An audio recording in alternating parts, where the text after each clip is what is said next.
श्री गजानन विजय ग्रंथ अध्याय 11. श्री गणेशाय नमः. हे ओंकार रूपा पशुपती, हे भवानीवरा दक्षिणामूर्ती, ब्रह्मांडात जितुक्या विभूती तितुकी रूपे तुझी देवा. तुझे रूप निराकार, जेणे हे व्यापक चराचर, जे सर्वस्वी आधार अविद्या माया प्रकृतीला. जे ते स्वरूप जाणावया अशक्य आहे देवराया, म्हणून तू करण्या दया सगुण रूपे धरलीस. जैसे ज्याला वाटत तैसे तो तुला भाग देत. नामामुळे तुझं प्रत भिन्नत्व ये ना कधीही. शैव तुला शिव म्हणती, ब्रह्म बोलती वेदांती. रामानुजांचा सीतापती, वैष्णवांचा विष्णू तू. उपासनेप्रमाणे नावे मिळाली तुझ कारणे, परी तू अभिन्नपणे सर्वांठाईचं गवससी. तू सोमनाथ विश्वेश्वर, हिम केदार ओंकार, क्षिप्रा तटाकी साचार, महाकाल तूच की. नागनाथ वैजनाथ, कृष्णेश्वर वेरुळात, त्र्यंबक तुला म्हणतात गोदावरीच्या तटाकी. तू भीमाशंकर, मल्लिकार्जुन, रामेश्वर, तू गोकर्णरूपी शंकर. तू महादेव शिंगणापुरी, त्या अवघ्या कारण असो माझे साष्टांग नमन. माझ्या त्रितापांचे हरण शीघ्र करी दीनबंधो. देवा तुम्ही कुबेराला क्षणात धनपती केला, मग माझ्याविषयी का हो पडला प्रश्न तुम्हासी गिरिजापते. बाळकृष्णाच्या सदनासी समर्थे आले दुसरे वर्षी, त्या बाळापुरासी दासनवमी कारणे. सुखलाल बाळकृष्ण या बाळापुरा लागून निस्सीम भक्त होते दोन, त्यांची सरी न ये कोणा.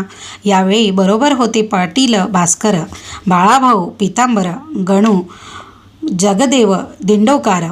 उत्सव दासनवमीचा सांग झाला तेथसाचा, दैवयोग भास्कराचा तेथेच आला ओढवून.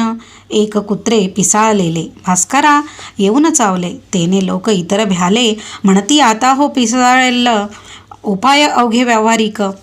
भास्करासी केले देख, कोणी म्हणते निशंक. डॉक्टरा धाडा बोलावणे, भास्कर म्हणे ते अवसरी, वैद्यांची ना जरुरी खरी.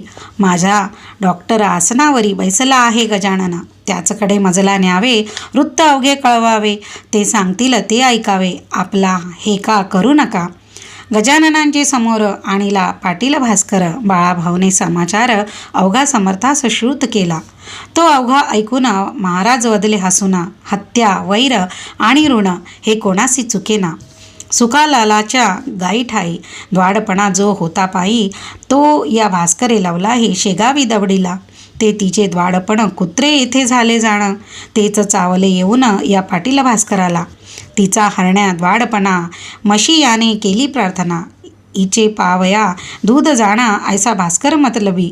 दूध पिता वाटले गोड, आता कारे चालले जड. नको ठेवूस पडदाड, वाचवू का मी सांग तुला. हे कुत्रे निमित्त झाले, तुझे आयुष्य मुळीच सरले. आता पाहिजे प्रयाण केले तू या सोडून मृत्यू लोका. जरी इच्छा असेल मनी वाचण्याची तुझ लागोणी, तरी तुझे मी यापासून रक्षण वेड्या करीन. परी ती होईल उसनवारी, जन्ममृत्यूची बाळा खरी. या अशाश्वताच्या बाजारी देणे घेणे चालते. बोल आता झडकर, काय तुझा विचार. ऐसी कधी ना येणार पर्वणी ती जाण तुला. भास्कर बोले त्यावरी, मी अजाण सर्वतोपरी. जे असेल अंतरी आपल्या तेच करावे. लेकुरांचे अवघे हित माता एक ते जाणत. ऐसे एका अभंगात श्री तुकोबा बोलले, मी आपले लेकरू म्हणून विनंती कशास करू. तू अवघ्या ज्ञानाचा सागरू, अवघे काही कळते तुला. ऐसे ऐकता भाषण संतोषले गजानन, खऱ्या प्रती समाधान खरे बोलता होतसे. कोणी म्हणाले गुरुराया, भास्करासी वाचवा सदया. या कुत्र्यापासून या तो आपुला भक्त असे. महाराज म्हणती त्या कारण हेच तुझे अज्ञान. अरे वेड्या, जन्म मरण हीच मुळी भ्रांती असे. जन्मे न कोणी मरे न कोणी, हे जाणावया लागुनी परमार्थाचा उपाय जाणी. शास्त्रकारे कथन केला त्याचा उपयोग करावा. मोह समूळ सोडावा, प्रारब्ध भोग भोगावा. निमूटपणे हेच बरे. संचित प्रारब्ध क्रियमाण हे भोगल्या वाचून या बद्ध जीवा लागून सुटका होणे मुळीच नसे. पूर्वजन्मी जे करावे ते या जन्मी भोगावे, आणि ते भोगण्यासाठी यावे. जन्मा हा सिद्धांत असे. या जन्मी जे करावे ते पुढच्या जन्मास उरवावे. असे किती सांग घ्यावे फेरे जन्ममृत्यूंचे. पूर्वजन्मीचे उर्वरित भास्कराचे न उरले सत्य, तो अवघ्यापासून झाला मुक्त. मोक्षास जाया कारणे म्हणून आग्रह करू नका, मार्ग त्याचा अडवू नका. काय भास्करासारखा भक्त राणा जन्मे पुन्हा. पूर्वजन्मींचे याचे वैरी कुत्रे होते निर्धारी, म्हणून ते या बाळापुरी चावते झाले भास्करास. त्याने अवघा आपुला डाव येथे साधिला. तैसा जरी शेष उरला द्वेषमनी भास्कराच्या, तरी तो त्याचा द्वेष कारण पुढील जन्मास कारण होईल भास्करास. दावा आपुला उगवावया म्हणून पूर्वजन्मींचे वैर सरले, आता न काही शेष उरले या भास्करा कारण भले. अवघ्या उपाधी निरसल्या, आता मी इतकेच करीतो. 2 महिने वाचवितो, याला न पिसाळू देतो. श्वान विषापासून तेन मी केले जरी, हा जन्मास येईल पुन्हा परी. 2 महिने भूमीवरी उरले आयुष्य भोगावया. ऐसे ज्ञान ऐकिले ते कित्येकास नाही पटले, मात्र बाळाभाऊ आनंदले त्या बोधाते ऐकुनी. भास्करा तू धन्य धन्य, संत सेवा केलीस पूर्ण. चुकले तुझे जन्ममरण, काय योग्यता वानू तुझी. ऐसा प्रकार झाल्यावरी मंडळी आली शेगाव नगरी. भास्कर बोले मधुरोत्तरी, महाराजांच्या भक्तगणा. बाळापूरची हकीकत सांगे प्रत्येका इत्युंभूत. माझी विनंती जोडून हात हीच तुम्हा भास्कर म्हणे. महाराज लाधले शेगावा, याचा विचार करावा. या कीर्तीचा अमोल ठेवा सांभाळा स्मारक करून. त्यांना स्मारकाची जरुरी नाही, ते पुढीलांसाठी पाही. ते स्मारक साक्षी देई त्यांच्या अमोल साधुत्वाची. पहा आळंदीस ज्ञानेश्वर समर्थ सज्जन गडावर पवित्र केले देहूनगर त्या तुकोबारायाने. त्यांची स्मारके त्या त्या ठाया ठेविली भव्य करुनिया. तोच पथ अनुसराया तुम्ही झडावे मनापासून. ऐसे प्रत्येका सांगत भास्कर राहिला निवांत. परी त्याच्या मनात ऐसे आले एकदा, हे मला हो हो म्हणती. माझी ऐकून विनंती परी शंका येत चित्ती, हो म्हणण्याची यांची मला. त्याने एकदा ऐसे केले, अवघ्या लोकास मिळविले. एका ठाई मठात भले महाराजांच्या उपरोक्ष. बंकटलाल पाटील हरी, मारुती चंद्रभान कारभारी. जो खंडूजींच्या दुकानावरी होता कारभार करीत. श्रीपतराव बावीकर, ताराचंद साहूकर आणि मंडळी होती इतर. नावे कुठवर सांगावी. मिळवून या त्या लोकाला भास्करे पसरिला. माझा आता संबंध उरला 2 महिनेच तुमच्याशी. माझ्या मनी ऐशी आस, समर्थांचे स्मारक खास. भव्य व्हावे वराडास या शेगावा माझारी. तुम्ही हे करीतो म्हणा, तेणे आनंद माझ्या मना. होऊन सुखे करीन गमना, मी वैकुंठा कारणे. संत सेवा कधीही अनाठाई जाणार नाही. इच्छा जयाची ज्या ज्या होई, ती ती संत पुरविती. स्मारक ऐसे करावे अवघ्यांनीच वाखाणावे. पाहून त्या डोलावे प्रत्येकाने आपुल्या मनी. ऐसेच स्मारक करण्याची शपथ वहा समर्थांची. ही विनंती अखेरची माझी ती मान्य करा. ते अवघ्यांनी कबूल केले. भास्कराचे स्थिरावले. या योगे ते चित्त भले. रुखरुख मनाची संपली. उत्तरोत्तर आनंद वृत्ती भास्कराची वाढत होती. जैसी लेकुरे आनंदती. पुढील सणाच्या आशेने माघ वैद्य त्रयोदशीस महाराज बदले भास्करास. चाल त्र्यंबकेश्वरास जाऊ आपण शिवरात्रीला. तो त्र्यंबक राजा कर्पूर गौर भवभवांतक भवानीवर. जो आहे झाला स्थिर गोदावरीच्या तटाते. ते ज्योतिर्लिंग मनोहर करी पातकाचा संहार. नको करूसा आता उशीर, जाऊ गंगा स्नानाला. भास्करा त्या त्र्यंबकेश्वरी पहाड एक ब्रह्मगिरी. जेथे औषधी नानापरी बहुसाल असती उगवलेल्या. त्या ब्रह्मगिरीवर स्थित आहेत पहा गहिनीनाथ. ज्यांना आहेत अवगत गुणधर्म औषधीचे. वेड्या कुत्र्याच्या विषापरी तेथे औषधी आहेत खरी. तिचा उपयोग सत्वरी करून पाहू येधवा. भास्कर म्हणे, गुरुनाथा आता औषधी कशा करता. तुमची आहे अगाध सत्ता, औषधीहून आगळी. आपल्या कृपेने भले विष बाळापुरीच निमाले. आयुष्याचे आहेत उरले 2 महिनेच आता की. म्हणून वाटे मजप्रती शेगावीच राहू गुरुमूर्ती. त्र्यंबकेश्वर आम्हाप्रती तुम्हीच आहात साक्षात. गोदावरी तुमचे चरण तेथेच मी करी स्नान. अन्य तीर्थांचे प्रयोजन मला न आता राहिले. ऐसे ऐकता त्याची वाणी समर्थ बदले हासोनी. हे जरी खरे जाणी तरी तीर्थ महिमा मानावा. चाल नको करू उशीर, पाहू तो त्र्यंबकेश्वर, बाळाभाऊ पितांबर यासही घे बरोबरी. मग ती मंडळी निघाली शेगावहून भली. शिवरात्रीस येती झाली त्र्यंबकेश्वरा कारणे. कुशावरती केले स्नान, घेतले हराचे दर्शन, गंगाद्वारा जाऊन पूजन केले गौतमीचे. वंदिली माय निलांबिका, तेवी गहिनीनाथ देखा. तेथून आले नाशिका, गोपाळदासास भेटावया. हा गोपाळदास महंत काळ्या रामाच्या मंदिरात धुनी लावून द्वारात पंचवटीच्या बसलासे. राम मंदिरासमोर एक पिंपळाचा होता पार. शिष्यांसहित साधूवर तेथे जाऊन बैसले. गोपाळदासास आनंद झाला. बोलले जवळच्या मंडळीला, आज माझा बंधू आला वराडातून गजानन. जा घ्या त्याचे दर्शन अनन्य भावे करून. माझी ही भेट म्हणून नारळ साखर त्यासी द्या. हा हार घाला कंठात, तो मी एक साक्षात, देह भिन्न म्हणून द्वैत. आम्हा उभयती मानू नका. शिष्यांनी तसेच केले. दर्शन घ्याया अवघे आले. कंठा माझी घातिले दिलेल्या पुष्पहाराला. नारळ आणि खडीसाखर ठेविली स्वामींसमोर. ती पाहून गुरुवर ऐसे बोलले भास्कराला, हा प्रसाद अवघ्यास वाटी, परीन होऊ देई दाटी. माझ्या बंधूची झाली भेटी आज या पंचवटीत. माझे येथील काम झाले, आता नाशकाचे राहिले. म्हणून पाहिजे तेथे गेले धुमाळ वकिलाच्या घरा. महाराज आले नाशकात, लोकदर्शना जमले बहुत. बारीक सारीक गोष्टी अमित तेथे असता झाल्या. त्या अवघ्या सांगता विस्तार होईल उगीच ग्रंथा. म्हणून देतो संक्षेप आता, त्याची क्षमा करा हो. तेथे राहून काही दिवस महाराज आले शेगावास. तो अडगावी नेण्यास झामसिंग पातला. त्याने आग्रह केला फार. समर्थे दिले उत्तर, रामनवमी झाल्यावर येऊ आम्ही अडगावा. आता तू जावे परत, उगा न पडे आग्रहात. झामसिंग मोहीच भक्त निस्सीम होता समर्थांचा. तो आला तैसा परत गेला आपुल्या त्या अडगावाला. पुन्हा श्रोते येता झाला रामनवमीस शेगावी.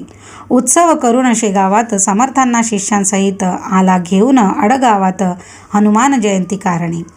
अडगावी असता समर्थस्वारी चमत्कार झाले नानापरी. एके दिवशी 2 प्रहरी भास्कर लोळविला फुपाट्यात. छातीवरी बैसून भास्करा केले ताडन. लोक पाहाती दुरून, परीजवळी कोणी जाईना. बाळाभाऊ जवळ होता. तो म्हणाला, सद्गुरुनाथा भास्करासी सोडा आता. बेजार झाला उन्हाने. तई म्हणाला भास्कर, बाळाभाऊ न जोडा कर. माझा हा साक्षात ईश्वर, काय करील ते करू दे. लोकासी वाटती चापट्या दिल्या, मला होतात गुदगुल्या. अनुभवाच्या गोष्टी भल्या अनुभवीच जाणती. पुढे घेऊन भास्करासी महाराज आले बिराडासी. त्या अडगाव ग्रामासी उतरलेल्या ठिकाणाच. बाळाभाऊ बोलले, भाऊस बोलले, अवघे आता 2 उरले. भास्कराचे दिवस भले, पंचमीला जाईल तो. आज मी जे केले कृत्य ताडनाचे राणात, ते का हे तुझं प्रत आले असेल कळोनी. तुझला या भास्करांनी मारविले होते छत्रींनी. शेगावी माझ्या करांनी ते आहे का ध्यानात.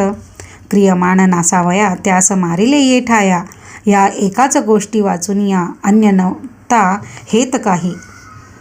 उत्सव पूर्ण झाल्यावर त्या अडगावींचा साचार. काय घडला प्रकार तो आता परियेचा. उत्सवाचा काला झाला.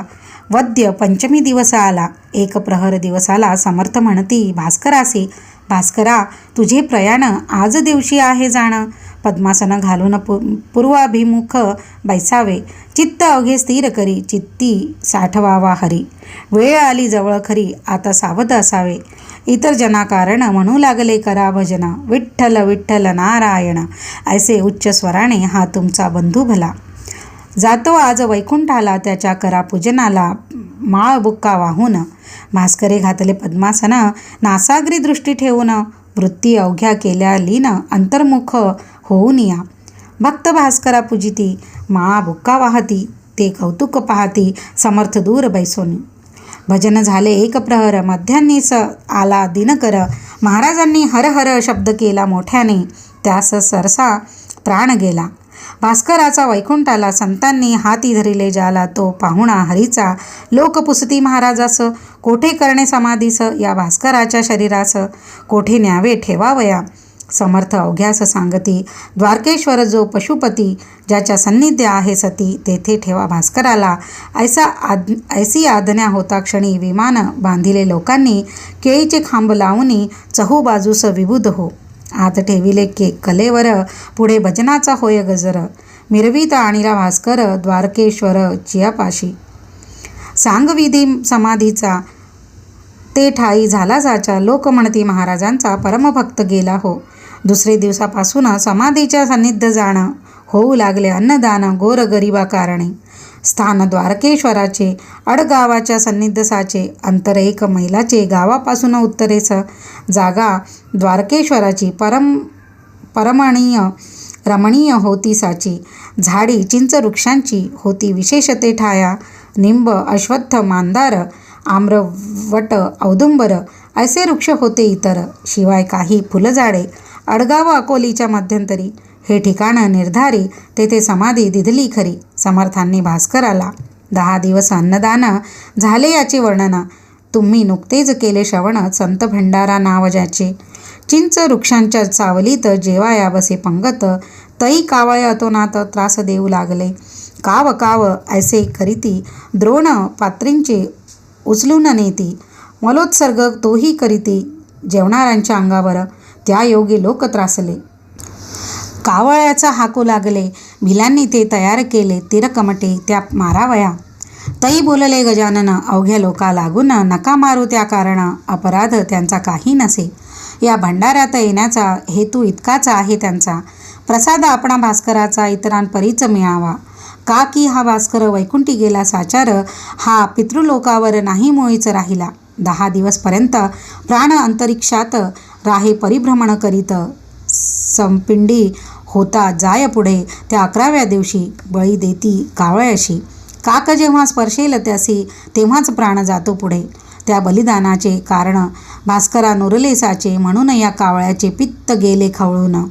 आत्मा या भास्कराचा मुळीच मुक्त झाला साचा, तो पाहुणा वैकुंठीचा झाला आहे धवा. या सोम सूर्य लोकांचे कारण त्यासी नुरले साचे, म्हणून पिंडदानाचे नुरले पहा प्रयोजन. जयाला ना ऐसी गती, त्यासाठी पिंड देती. कावळ्यांची वाट पाहती पिंड ठेवून कलेशावर, म्हणून कावळे रागावले. त्यांनी हे जाणितले, भास्कराने गमन केले एकदम वैकुंठ लोकाला. म्हणून आम्हा प्रसाद त्यांचा मिळू द्या या भंडाऱ्याचा, ऐसा विचार कावळ्यांचा दिसतो या कृतीने. तुम्ही त्यास मारू नका, मीच तया सांगतो देखा. अहो जीवांनो माझे ऐका, गोष्ट आता सांगतो जी. तुम्ही उद्यापासून वर्ज करा हे ठिकाण, ना तरी भास्करा लागून येईल माझ्या कमीपणा. आज प्रसाद घेऊन तुम्ही तृप्त व्हा अवघेजण, मात्र उद्यापासून या स्थळी येऊ नका. असे महाराज बोलले, ते भाविकासी अवघे पटले. परिकुत्सित जे का बसले होते त्या मंडळीत, ते एकमेका लागूनी म्हणते झाले हासोनी, ही गजाननाने केली वाणी अस्थानी की निरर्थक. पक्षी कुठे का वागतात मानवाच्या आज्ञेत, पाहू याची प्रचित उद्या मुद्दाम येऊनी. हे वेडे काही बोलती भाविका नादी लाविती, आपले स्तोम माजविती सत्तत्वांचे निरर्थक. अहो साजेल ते बोलावे, जे का पचेल तेच खावे, उसने न कधी आणावे अवसान ते अंगात. दुसरे दिवशी कुत्सित ते मुद्दाम पहाया आले तेथ, तो एकही ना दृष्टीप्रत पडला त्यांच्या कावळा. मग मात्र चकित झाले, समर्थासी शरण आले. 12 वर्षे तेथ भले कावळे न आले श्रोते हो. 14 दिवस झाल्यावरी गजानन फिरले माघारी, येथे झाले शेगाव नगरी आपल्या उर्वरित शिष्यांसह. श्रोते त्या शेगावात एक गोष्ट घडली अघटित, ती ऐका सवचित्त सांगतो मी येधवा. होते साल दुष्काळाचे, म्हणून एका विहिरीचे काम चालले खोदण्याचे सुरुंगाते लावून. विहीर 2 पुरुषांवर गेली खोल साचार, खडक काळा लागला थोर, गती खुंटली पहारीची. म्हणून भोके करून आत दारू ठासून, सुरुंगाच्या साये करून काम फोडण्याचे सुरू झाले. चारी बाजूस भोके 4 केली पहारीने तयार, दारू ठासिली अखेर आत दोऱ्या घालूनी. एरंड पुंगळ्या पेटवून सोडल्या चारी दोऱ्यातून, तो मध्येच बैसल्या अडकून दोऱ्यांची या गाठीवरी. पुंगळी खाली जाईना, दारूस विस्तव लागेना, पाणी दम धरीना, आले जवळी सुरुंगाच्या. तई कामावरचा मिस्त्री विचार करी अंतरी, सुरुंगास लागल्या वारी, सुरुंग वाया जाईल की. म्हणून गणू जवऱ्याला मिस्त्री तो बोलला, तू उतरून विहिरीला पुंगळ्या थोड्या सरकीव, आणि तू येई लवकर वरी, पुंगळ्या जातील तोवरी बाराची या शेजारी. म्हणजे काम होईल. त्या पुंगळ्या सरकवण्यासी कोणी न धजे जावयासी, म्हणून या गणू जवऱ्यासी मिस्त्रीने दटाविले. काय करीतो बिचारा, दारिद्र्य होते त्याच्या पदरा, त्याच्यावरी चाले जोरा, यज्ञास बळी बोकडाचा. या गणू जवऱ्याची निष्ठा समर्थावरी साची, आज्ञा होता मिस्त्रीची, गणू आत उतरला. एक पुंगळी सरकविली, ती तात्काळ तळा गेली. दारू प्रती जाऊन भिडली, गणू आत सापडला. दुसरीच जो घाली हात पुंगळी सरकवण्याप्रत, तो पहिला सुरुंग उडाला सत्य. मग काय विचारता, गणू म्हणे विहिरीतून, समर्था ये धावून, माझे आता रक्षण तुझ्या विण कोण करी. विहिरी माझी धुराचा डोंब झाला होता साचा, दुसरा सुरुंग पेटण्याचा अवधी उरला थोडका. तो गणू जवऱ्या भली कपार होती लागली, त्या कपारीत बैसला स्वारी गणू जवऱ्याची. एकामागून एकांनी पेट घेतला सुरुंगांनी, उडाले सुरुंग ऐसे तिन्ही, दगड पार निघाले. लोक जे का होते वरती, ते बोलले ऐशा रीती, बहुधा मिळाली असेल मुक्ती, विहिरी माझी गणूला. छिन्न भिन्न शरीर झाले असेल साचार, डोकावून पाहती नारी नर आत गणू जवऱ्याला. तो कोठे दिसेना, जनांच्या नाना कल्पना, दगडाप्रमाणे गणू जाणा. उडाला असेल बाहेर त्याचे आसमांत भागात, कोठेतरी असेल प्रेत, पडलेले त्या शोधण्याप्रत. माणूस कोणी पाठवा, मिस्त्रीचा शब्द ऐकिला. आतून गणू बोलला, अहो मिस्त्री नाही मेला, गणू आहे विहिरीत. गजाननांच्या कृपेनी मी वाचलो या ठिकाणी, बसलो आहे दडोनी या पहा कपारीत. परी कपारीच्या तोंडाला धोंडा एक मोठा पडला, त्यामुळे बाहेर मला येता येत नाही की. गणूचे शब्द ऐकिले, लोक अवघ्या आनंदले. लोक खाली उतरले, तो धोंडा काढावया. 10-5 जणांनी धोंडा सरकविला पहारींनी. गणूच बाहेर काढून येऊन आले वरते त्या. वरती येताच गावात गणू गेला पळत पळत, समर्थांच्या मठात दर्शन त्यांचे घ्यावया. गणू दर्शना येता क्षणी बोलले त्या कैवल्यदाणी, गण्या कपारीत बैसोनी किती धोंडे उडविलेस, त्यात मोठा धोंडा तुला रक्षण्यास येऊन बैसला कपारीच्या तोंडाला, म्हणून तू वाचलास. पुन्हा ना ऐसे साहस करी, पुंगळीवरून सुटल्या परी मध्येच तिला जाऊन करी. कशाही प्रसंगी धरू नये जा, तुझे गडांतर आज निमाले साचार. गणूप्रती पहाया इतर, लोक आले गावी इच्छे. गणू म्हणे सद्गुरुनाथा, सुरुंग चारी पेटता, तूच मला देऊन आता हाता कपारीत बैसविले, म्हणून मी वाचलो तुझे पाय पहाया आलो. ना तरी असतो मेला विहिरी माझी गुरुराया. ऐसे गजानन कृपेचे महिमान आहे थोर साचे, ते साकल्ले वर्णण्याचे मसी नाही सामर्थ्य. श्री दासगणू विरचित हा श्री गजानन विजय नामे ग्रंथ आल्हादाओ भाविकाप्रत, हेच इच्छी दासगणू. शुभम भवतु. श्री हरिहरार्पणमस्तु. इति श्री गजानन विजय ग्रंथस्य 11 अध्यायः समाप्तः.